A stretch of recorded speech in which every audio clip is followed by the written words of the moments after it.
काँग्रेसचे प्रदेशाध्यक्ष हर्षवर्धन सपकाळ आपल्याबरोबर आहेत। मगाशी तुम्ही बोलताना असं म्हणालात की वंचितचा तुम्हाला फटका बसला बुलढाण्यामध्ये, कसा फटका बसला, काय काय घडलं, काय सांगाल? महाराष्ट्रातल्या अनेक ठिकाणी जे सेक्युलर वोट ज्याला म्हणतो त्याचं मोठ्या प्रमाणावर विभाजन हे 2019 मध्ये झालेला आपल्याला आढळून आलं। त्यामुळे तेव्हाच्या लोकसभा विधानसभा निवडणुकीमध्ये त्याचा फटका हा जरूर बसल्याचं बघायला मिळालं होतं। म्हणजे तुम्हाला किती मतं होते, वंचितच्या व्यक्तीने किती मतं घेतली आणि समोरचा माणूस व्यक्ती किती मतांनी फरकाने निवडून आला? काँग्रेसच्या मताची आणि वंचितच्या मतांची जर बेरीज केली असती तर त्या ठिकाणी शिवसेनेचा उमेदवार पडला असता, हे एकंदरीत त्यावेळेचं चित्र होतं। थोडक्यात चळवळीत असलेल्या प्रकाश आंबेडकरांनी चळवळीत असलेल्या हर्षवर्धन सपकाळांना धक्का दिला म्हणायचं। आता रात गे बात गे असं म्हणावं लागेल, कारण निवडणुका 2019च्या आहेत, त्या संपून बरंच पुलाखालून पाणी वाहून गेलं आहे। त्यामुळे निवडणुकीत पराभव जरूर माझा झाला असेल, मात्र माझा जो शाहू फुले आंबेडकरांचा विचार आहे, समाजवादी काँग्रेसचा जो विचार आहे, या विचाराशी मी कटिबद्ध आहे। मी निवडून आलो, पडलो, मला काही मिळालं नाही मिळालं तरी संविधानाचं संरक्षण आणि संवर्धन ही माझी लाईफ टाईम मिशन आहे। आणि यासोबतच सत्तेचं विकेंद्रीकरण झालं पाहिजे। 73वी 74वी घटनादुरुस्ती या अनुषंगानं एक समाज आपल्याला बघायला मिळाला पाहिजे, ही माझी धडपड आहे। आणि या गोष्टी जास्ती अधिक महत्त्वाच्या आहे असं मला वाटतं। प्रश्न यासाठी आहे की 2019ला तुम्ही फक्त एका मतदारसंघाचं प्रतिनिधित्व करत होतात, मात्र येणारी जी निवडणूक असेल तुम्हाला 288 मतदारसंघाचं प्रतिनिधित्व करायचे आणि वंचित सातत्याने निवडणुका लढवत आलेली आहे। त्यामुळे हा फटका पुन्हा 288 मतदारसंघाला भविष्यात बसू शकतो, त्या अनुषंगाने विचारतोय। मी भारतभरामध्ये अखिल भारतीय काँग्रेस कमिटीचा सचिव या नात्यानं अनेक निवडणुकींमध्ये मला जाऊन संचालन करण्याची, त्या ठिकाणी योगदान देण्याची एक संधी मला मिळाली होती। त्यामध्ये गुजरात असेल, मध्य प्रदेश असेल, पंजाब असेल, उत्तराखंड असेल आणि एका राष्ट्रीय संघटनेचा राष्ट्रीय अध्यक्ष असल्यामुळे राजीव गांधी पंचायत राज संघटनेचा, त्यामुळे तोही एक स्कोप आणि काम करण्याची संधी मोठ्या क्षेत्रफळात भारतीय स्तरावर मला मिळाली होती। आता महाराष्ट्रातही ती संधी मिळाली जरूर आहे, मात्र एक दुसऱ्या बाजूला आव्हान देखील आहे।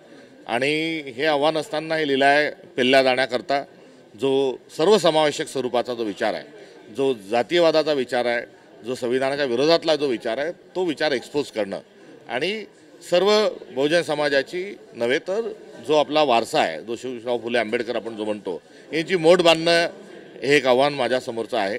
आणि हे महाराष्ट्रातलं एक निव्वळ आव्हान नसून हे भारतीय स्तरावर प्रोत्साही आहे। म्हणून अखिल भारतीय स्तरावर या भाजपच्या एकंदरीत धोरणाच्या विरोधात इंडिया अलायन्सची मोठ ही बांधल्या गेलेली आहे आणि त्या इंडिया अलायन्सच्या मोठमध्ये सर्वांनीच यावं, त्याच्यामध्ये आंबेडकर साहेबांनी पण यावं आणि सर्वांनी त्याच्यामध्ये यावं, अशा प्रकारची एक भावना आहे। आणि भावनाच नव्हे तर तशा प्रकारची एक भूमिकाही आहे आणि या भूमिकेला महाराष्ट्रामध्ये देखील त्याचं अनुपालन करावं, ही एक माझ्यासारख्या कार्यकर्त्याची व्यक्तिगत इच्छा आहे। आणि पक्ष म्हणून एक मोठ बांधून पुढे गेलं पाहिजे, ही राजकीय जी आजची अपरिहार्यता आहे ती मला मान्य आहे आणि त्या अनुषंगानं जरूर काम मला करावं लागेल आणि सर्वांना देखील त्याच अनुषंगानं काम करावं लागेल, ही माझी असणारी, मला दिसत असणारी एकंदरीत परिस्थिती आहे। पण मग प्रकाश आंबेडकरांमुळे संविधानवाद्यांचं नुकसान होत आहे का?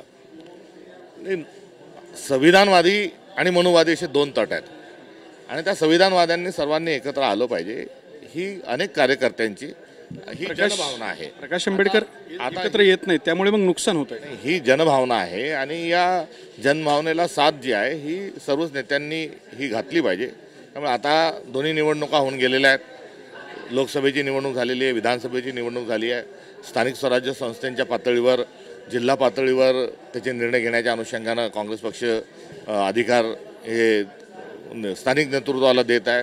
त्यामुळे अजून या संदर्भामध्ये 4-4.5 वर्षाचा विलंब असल्यामुळे या दरम्यानच्या काळामध्ये आपण काय होतं हे बघून यावर मला टिप्पणी करणं हे उचित राहील। पण मग प्रकाश आंबेडकरांची भूमिका चुकते असं वाटत नाही का तुम्हाला? नाही, आता जो मागचा काळ जो आहे त्या मागच्या काळामध्ये घडलेल्या घटनांच्या अनुषंगानं त्याचं सर्वतोपरी जे आहे विश्लेषण हे झालेलं आहे आणि येणाऱ्या काळामध्ये आता निवडणुका विलंबानी आहे।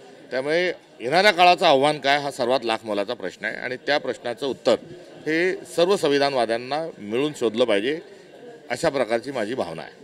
मग प्रकाश आंबेडकरांना सामावून घेण्यासाठी तुम्ही काय प्रयत्न करणार आहात येणाऱ्या काळात? आपल्याला हे सांगतो की सर्वांनी संविधानवाद्यांनी एकत्र येऊन लढा द्यावा असं एकंदरीत आजचं राजकीय आव्हान आहे आणि त्या आव्हानाला कसा साथ सर्वांची कशी मिळते ही आता निवडणुकीच्या ला अजून बराच विलंब असल्यामुळे त्या दरम्यानच्या काळामध्ये यामध्ये काय परिस्थिती कशी विकसित होते आणि कोणत्या दिशेने काय काय वारं वाहतं हे बघणं हे महत्त्वाचं ठरेल. तर हे होते हर्षवर्धन सपकाळ. कॅमेरामन अमित आडेसोबत दत्ता कानवटे, TV9 मराठी, छत्रपती संभाजी.